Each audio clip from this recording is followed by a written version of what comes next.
네, 여러분 반갑습니다. 이번 학기에 저와 함께 서비스 마케팅을 함께 공부하실 텐데요. 대략 한 20분 정도라고 들었습니다. 이번 오리엔테이션을 학교에 가서 여러분들하고 같이 하고 싶었는데 약간의 좀 잔기침이 조금 있고 해서 정식 수업 때 인사드리는 것을 하고 오늘 오리엔테이션은 이 영상으로 대신해도 뭐 여러분들에게는 무방할 것 같은 생각이 듭니다. 이번에 서비스 마케팅 처음 접하시는 분들도 있을 거고 마케팅을 공부하시면서 서비스 마케팅을 일부 엿보셨던 분들도 있을 겁니다. 결국은 마케팅에서 한 분야로 이제 서비스 마케팅이 특화가 된 것인데요. 이 서비스 산업은 지금 제품 산업보다도 더욱더 커지고 있는 추세이죠. 국내 시장도 그렇습니다. 요즘에 좀 경기가 불황이다 보니까 제품 판매 시장이 조금 위축이 되고 그 대신에 코로나가 좀 풀리면서 서비스 시장이 더 커졌다라는 어제 뉴스도 있는데요. 이러한 서비스 시장에서 제대로 된 마케팅을 구사하지 않으면 결국은 남들보다 많이 도태될 것이다 라는 생각이 드는 것입니다. 그런데 반면에 이 서비스 마케팅을 제대로 공부를 해놓으면 여러분들이 실전에 나가서 누구한테도 밀리지 않는 그런 사람들이 되는 것이죠. 그래서 이번 학기는 이 서비스 마케팅에 대한 개념과 그 실전을 다뤄보는 책으로 서비스 마케팅과 커뮤니케이션을 저희 주 교재로 다루려고 합니다. 굳이 뭐 책을 뭐 안 사실 분들은 안 사셔도 상관이 없고요. 제가 이렇게 해드릴 생각이에요. 제 PPT를 보시면 아시겠지만 그 PPT를 가지고 여러분들이 좀 공부하실 수 있도록 그렇게 도와드리면 어떨까 하는 생각입니다. PPT 만드는데 정성이 많이 들어가는 거 알고 계시죠? 네, 그래서 커리를 쭉 보시면 먼저 다음 시간에는 서비스 산업이 어떻게 발전되어 왔는지 그 역사도 한번 살펴보는 것이 좋을 것 같고 국내의 현황, 해외의 현황 그리고 이 서비스 산업이라는 것이 과연 미래 전망이 있는 것인가에 대해서 여러분들이 궁금해 하실 것 같아요. 그런 부분에 대해서 같이 공부하는 시간을 가지도록 하겠습니다. 또 두 번째 시간은 오리엔테이션까지 하면 세 번째 시간이 되겠죠. 이 서비스의 정의는 뭐고 마케팅의 개념은 무엇이고 이런 것들에서 중요한 가치 구성 요소가 무엇인지를 같이 좀 세세하게 좀 살펴보면 기본기가 좀 탄탄해지겠죠. 이렇게 서비스의 특성들을 알아보는 시간들을 세 번째 시간에 가지려고 합니다. 네 번째 시간은 서비스를 둘러싼 고객 행동. 고객 행동을 잘 이해를 해야 나의 서비스에 반영할 수 있고 나의 마케팅에 반영할 수 있고 나의 전략에도 쓸 수 있는 거잖아요. 그러니까 그 고객 행동의 이해가 가장 중요한데 먼저 고객에 대한 데피니션이 중요합니다. 이 고객에 대한 데피니션을 잘못하게 되면 자기 위주로 서비스하게 되는데 그러면 서비스가 아니잖아요. 서비스라는 말은 봉사라는 의미가 포함이 되어 있죠. 제품을 제외한 모든 용역, 봉사 이런 것들을 우리는 서비스라고 합니다. 그러면 저는 어떤 사람일까요? 그렇죠. 저도 서비스하는 사람인 거죠. 다른 교수님들은 이런 말을 매우 싫어하시겠지만 저는 지식노동 서비스 노동자다 또 그런 봉사자다 이런 생각들을 가지고 있습니다. 이 고객을 이해하는 데 있어서 다양한 고객 유형들이 있습니다. 이 다양한 고객 유형들을 우리가 카테고리화 시키고 이해를 하면 훨씬 더 이해가 잘 되죠. 그렇지 않으면 어떤 문제가 나오느냐 감정적인 문제들이 남게 됩니다. 이 감정적인 문제를 서비스 하시는 분들이 먼저 내세우게 되면 그것은 제대로 된 서비스가 되지 않습니다. 결국은 서비스라는 것은 고객을 잘 이해하는 것이 서비스의 바탕이 되어야 된다는 것을 여러분들이 잘 이해를 해 주셔야 될 것 같습니다. 그리고 고객이 다양한 유형이 있는데 기대하는 것도 다양하겠죠. 그 다양한 것들을 과연 그럼 우리는 어떻게 충족시킬 것이냐 그런 부분들을 공부해 보는 것들도 매우 유익하리라 봅니다.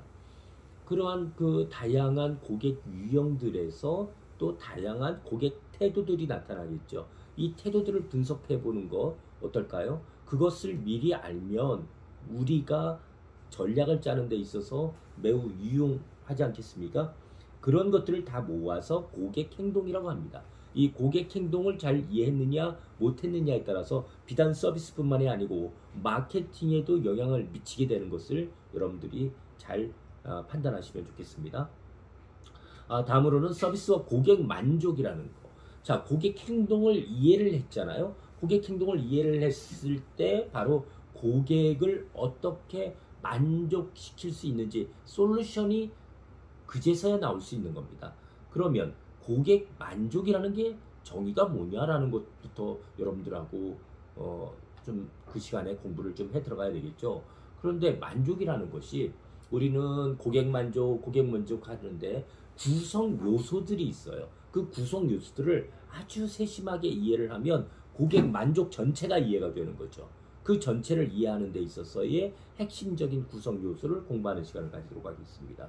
또 고객 경험, consumer experience를 우리가 말하지 않을 수가 없는데요. 지금 고객 경험에 집중해야 되는 세상이다 라고 얘기를 해요. 왜냐하면 고객의 경험은 똑같은 환경에서 발생하는 것이 아니고 시간이 다르고 공간이 다르고 서비스를 하는 사람이 다르죠. 그 셋을 시간, 인간, 공간, 삼간이라고 하는데요. 이 삼간이 다르기 때문에 고객의 경험은 달라질 수밖에 없다. 이것을 서비스를 하는 주체로서는 이해를 하지 않을 수 없는 것입니다. 이 고객 경험들을 매우 다양하게 잘 이해를 해 주어야 결국 고객에게 어떤 서비스, 어떤 마케팅 지향을 할 수 있는지가 나오는 거죠. 비로소 그때서야 우리의 서비스 캐릭터가 완성된다라고 생각하시면 되겠습니다. 네, 오리엔테이션을 빼고 5장에서는 자, 그런 고객 만족을 우리가 잘 드렸을 때 어떤 일이 발생할까요? 네, 비로소 고객이 충성하기 시작을 합니다. 충성한다는 얘기는 고객이 여러분들한테 잘 보이려고 한다는 얘기가 아니고요. 바로 우리가 하는 서비스를 재구매한다는 얘기입니다. 재구매율이 높아진다. 가령 레스토랑이라면 다시 와서 밥 먹고 싶고 다시 와서 레스토랑 서비스를 즐기고 싶은 마음이 발생하는 단계, 그걸 고객 충성도라고 얘기를 하죠. 그러면 고객이 재방문해 주었을 때 그 우리의 매출은 늘어나겠죠. 그러면 재방문율이 어때야 된다는 거죠. 좀 더 자주 와서 좀 더 많은 것들을 즐기는 것이 좋을 것입니다. 그럴 때 고객은 장기적으로 유지가 된다. 우리가 가야 될 길은 바로 그러한 길이다 라는 것입니다. 다음으로는 이 서비스를 할 때 있어서 아까 3간을 말씀드렸죠. 3간에서 시간, 공간, 인간이라고 말씀드렸죠. 이 인간, 서비스를 하는 자원, 인적 자원이 달라졌을 때 겪게 되는 위기가 있습니다. 그래서 교육을 잘 시켜 나가야 된다라고 우리가 말들을 하죠. 그러면 어떻게 해야 된다는 것입니까? 이 내부 종업원들에 대해서 교육을 잘 시켜 놔야 되는 거죠. 근데 종업원이라고 요즘 말하지 않고 내부 고객이라고 생각하면서 그분들을 교육을 시켜 나갈 때 그분들도 만족하고 내부의 종업원, 이 내부 고객들이 만족해야 결국 외부에 있는 고객들도 만족할 수 있다라는 것입니다. 그런 부분들을 아주 중요하게 여러분들하고 저와 같이 공부해보는 시간을 가지도록 하겠습니다. 그러려면 이 조직 구성원 단위들이 모인 것을 우리는 조직이라고 하는데 그 조직 구성을 어떻게 해야 되느냐라는 것입니다. 사실은 이 조직 구성까지 잘 해낸다고 한다면 기업의 틀을 완성할 수 있다라고 말씀을 드릴 수 있습니다. 그러면 그 장기적으로 이 조직원들을 관리할 수 있는 방법, 그것을 우리가 인적자원 관리라고 하죠. 이 인적자원 관리가 이 휴먼 리소스 매니지먼트가 잘못되면 결국 자꾸 뭐라고 말씀드렸죠? 리스크에 노출됩니다. 왜? 그 서비스를 하는 사람이 달라지니까 그 대상, 고객들이 매우 정제되지 않은 서비스를 겪을 확률이 높아지는 거죠. 그것을 하급 서비스, 또 질적 저하된 서비스라고 얘기를 하는데 그런 것들을 겪으면 고객들이 충성하겠습니까? 재방문하겠습니까? 그렇지 않다라는 것입니다. 그래서 인적 자원 관리는 매우 중요하고 인적 자원 관리를 해 나가는 데 있어서 가장 중요한 것은 그 조직의 문화가 그 내부 종업원, 내부 고객의 가치와 니꼴이 돼야 된다는 겁니다. 내부 종업원들이 바라는 것이 진정 무엇인지를 파악하고 그것에 대해서 그 오너라든지 서비스 주체, 그 조직의 장들은 또 관리자들은 그러한 것 요소들이 조직 문화 요소들이 조직에 남아 있을 수 있도록 조직에서 잘 이루어질 수 있도록 해줘야 된다라는 것이 중요한 교훈이라고 말씀을 드릴 수가 있겠습니다. 다음으로는 서비스 마케팅을 실제로 제공하고 수행하는 데 있어서 뭐가 중요하겠습니까? MOT라는 거 여러분 들어보셨습니까? Moment of Truth라고 가끔 얘기를 하죠. 진실의 순간. 그 Moment of Truth를 우리가 MOT라고 하는데 이 MOT는 바로 무엇입니까? 고객을 처음 맞닥뜨리는 그 순간, 그 순간에 모든 것이 다 결정난다. 이런 얘기입니다. 그럴 때 가장 중요한 건 뭐겠습니까? 서비스를 제공하는 인적 자원의 매너, 서비스 매너. 이러한 서비스 매너는 어떻게 생겨났는지 그 역사부터 살펴보는 거, 또 해외에서는 글로벌에서는 어떤 서비스 매너를 가지고 있고 한국에서는 어떤 서비스 매너가 좋겠는지를 살펴보는 시간도 매우 유익하겠죠. 한국에서 서비스하기가 왜 어려운지 아십니까? 한국에서는 맥락의 문화라고 하죠. 사람의 마음까지 읽어야 한다는 것입니다. 아가 다르고 어가 다르다 이런 말들을 우리가 많이 하지 않습니까? 그런 부분에서 서비스하기가 매우 어렵긴 하지만 그래도 글로벌 서비스 매너를 잘 장착하고 그 서비스를 수행해 나갈 때 실수가 줄어든다라는 생각을 할 수가 있겠죠. 그래서 이런 서비스 마케팅을 하면서 제일 중요한 건 제품만 브랜드 이미지가 중요한 것이 아닙니다. 서비스 마케팅에도 브랜드 이미지가 매우 중요합니다. 그래서 우리의 서비스력들이 모아져서 우리 조직, 우리의 상표의 브랜드 이미지를 더욱더 높일 수가 있는 것이죠. 그래서 그런 관계로 브랜드 경영을 한다는 것은 서비스 마케팅의 가장 최상위 단계의 목표가 될 수 있다라고 말씀을 드릴 수가 있겠습니다. 자, 이러한 다음 장에서는 서비스 품질을 어떻게 우리가 유지해 나가야 되느냐. 그러면 서비스 품질의 개념부터 이해를 하셔야 되겠죠. 서비스 품질에서 어떤 것을 어떤 구성 요소를 가지고 있는지를 아셔야 되겠죠. 또 서비스를 하는 분들을 정기적으로 평가를 해 들어가야 됩니다. 그럼 평가를 할 수 있는 능력이 있어야 관리자로서 오너로서 그 조직을 관장해 나갈 수가 있는 것이죠. 저는 제 강의를 들으시는 분들이 최소한 관리자급 이상이다라고 생각을 합니다.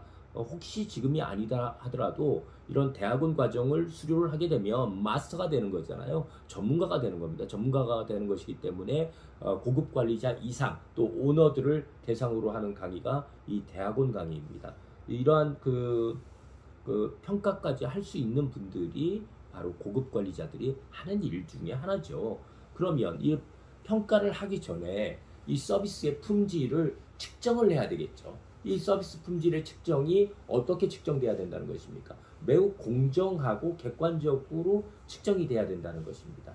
그리고 우리의 상황에 맞게끔 측정이 돼야 되는데 그러한 측정 지표는 모든 구성원들과 사전에 공유가 되어 있어야 된다는 겁니다. 다시 말해서 관리자 마음대로 그것을 자기가 주관적으로 측정한다는 것은 조직에 대단히 큰 문제를 야기할 수 있다라는 것이죠. 가끔 그런 데들 많죠. 공부를 안 하고 질적으로 우수하지 않은 조직을 가지고 있는 데에서 그런 경우가 상당히 많은 것을 보고 있습니다. 또 다음에 이러한 품질을 지속적으로 그 훌륭한 하이 퀄리티의 품질을 서비스 품질을 유지를 해나가려면 이 품질을 관리할 줄 알아야 되는 것이죠. 그것이 진정한 고급 관리자가 할 일입니다.